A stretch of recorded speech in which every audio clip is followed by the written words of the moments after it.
دیکھیے، جب بھی کسی بھی ملک کے اندر غیر معمولی رین فال ہوتی ہے تو اس کے نتیجے میں شہروں کے اندر فلڈنگ ہوتی ہے۔ کراچی میں 90 سال کا ریکارڈ ٹوٹا ہے۔ یقیناً جب اتنی غیر معمولی بارش ہوگی تو اس سے غیر معمولی تباہ کاری ہونا یہ ایک آفت کلیمٹی کے زمرے میں آ جاتا ہے، اور اسی لیے ہمارا یہ موقف ہے کہ اس موقع پر کہ جب لوگوں کا اتنا نقصان ہو چکا ہے، ایک قدرتی آفت کی وجہ سے نقصان ہوا ہے، ہم کسی بلیم گیم کی بجائے ایک ایسا حل تجویز کریں جس سے کراچی کو دوبارہ اپنے پیروں پہ کھڑا ہونے کا موقع ملے۔ اور اس کے لیے ہماری تجویز یہی ہے کہ وفاقی حکومت کو لیڈ لیتے ہوئے سندھ کی صوبائی حکومت کے ساتھ بیٹھنا چاہیے اور ایک ایسا پیکج بنانا چاہیے کہ جس سے نقصان بھی تلافی ہو اور مستقبل کے لیے بہتر انفراسٹرکچر بنانے میں مدد مل سکے۔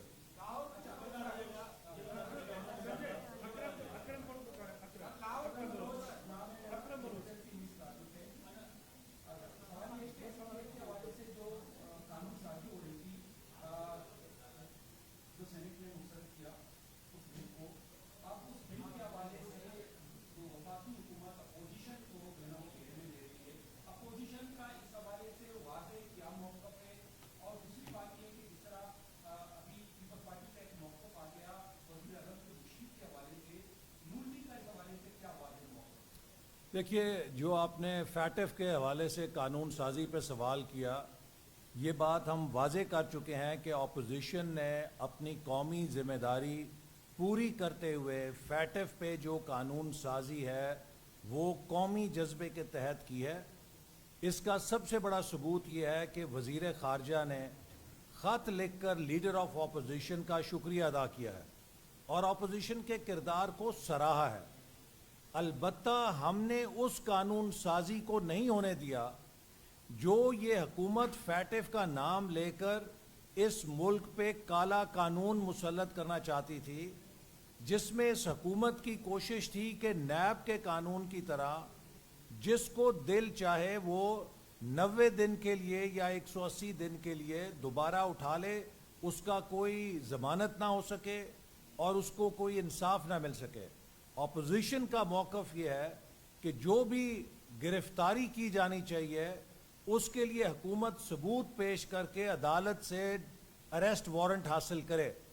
نیب کے چیئرمین کو سیاہ سفید کا مالک نہیں بنایا جا سکتا کہ وہ حکومت کا جو بھی مخالف ہو اس کو پکڑ لے اور جو حکومت کی چھتری میں ہو اس سے آنکھیں بند کر لے۔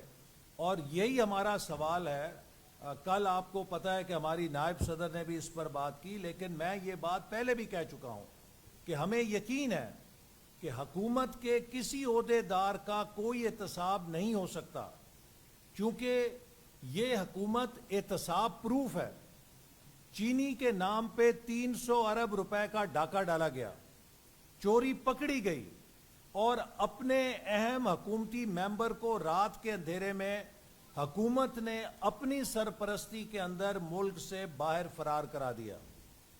آج تک پاکستان کی تاریخ میں نہیں ہوا کہ گندم کی فصل مارکیٹ میں آئی ہو اور 15 دنوں میں آٹا غائب ہو جائے۔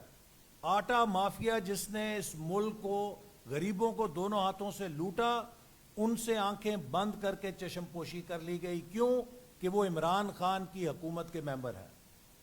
ادویات کا سکینڈل جس میں دوائیوں کی قیمت 500-600 گنا سے 1200% تک بڑھائی گئی، اس سکینڈل کے اندر وزیر کو برطرف کیا گیا، لیکن وہاں سے نکال کے پارٹی کا سیکرٹری جنرل لگا دیا۔ کسی نے اس سے سوال نہیں کیا کیونکہ وہ عمران خان کا پیارا ہے۔ پٹرول کے اوپر ایک رات میں 25 روپے لیٹر اضافہ کر کے تیل مافیا کو اربوں روپے کا فائدہ دیا گیا۔ کسی نے ان سے سوال نہیں کیا کہ یہ کیوں ہوا، چونکہ عمران خان کے پیارے ہیں۔ تو لہٰذا حکومت کی سرپرستی میں عمران خان کی چھتری میں آ جائیں تو آپ کو ہر قسم کے احتساب سے بچت بھی ہے، بچاؤ بھی ہے، اور آپ احتساب پروف بھی ہیں۔ آپ اپوزیشن میں آ جائیں، آپ کا کوئی گناہ نہیں بھی ہے تو احتساب آپ کو گناہ گار بنا دے گا۔ یہی بات فرحت اللہ بابر صاحب نے کی کہ اس ملک کے اندر یک طرفہ احتساب نے عوام کو بتا دیا ہے کہ یہ حکومت احتساب نہیں کر رہی، یہ سیاسی انتقامی کارروائیوں اور ایجنڈے پر عمل پیرا ہے، جبکہ ہم کہتے ہیں کہ اگر اپوزیشن کا احتساب کرنا ہے تو حکومت کے ان تمام عہدیداروں کو بھی احتساب کے کٹہرے میں کھڑا کیا جائے جن کے ثبوت میڈیا میں سامنے آ چکے ہیں اور واضح دستاویزی ثبوت آ چکے ہیں کہ انہوں نے کرپشن کی ہے یا ناجائز اثاثے بنایا۔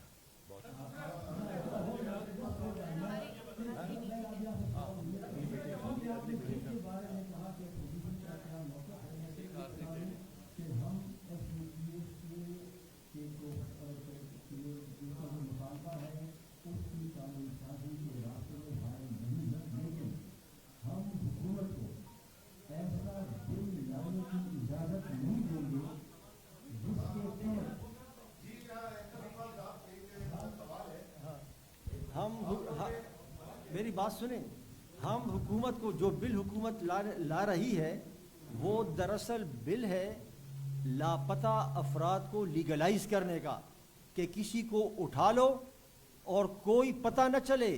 دراصل جب سے یہ مطالبہ ہوا ہے کہ قانون سازی کرو لاپتہ افراد کو بازیاب کرنے کے لیے، آپ ذرا یہ قانون غور سے پڑھیں۔ یہ جو نیا کا جو لا رہے ہیں، جس کی ہم نے مخالفت کی ہے اور جس کا احسن اقبال صاحب نے ذکر کیا ہے، یہ قانون لوگوں کو لاپتہ کرنے کا قانونی جواز مہیا کرتا ہے۔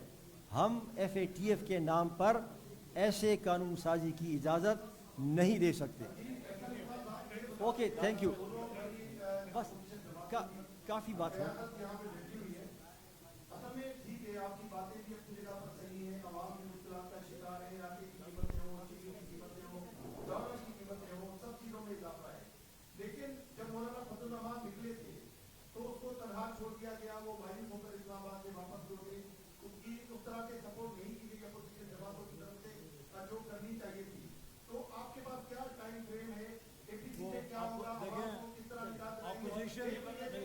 وہ مولانا صاحب خود بتا چکے ہیں اپوزیشن جماعتوں کا قصور نہیں ہے، جنہوں نے وعدہ کیا تھا انہوں نے وعدہ پورا نہیں کیا۔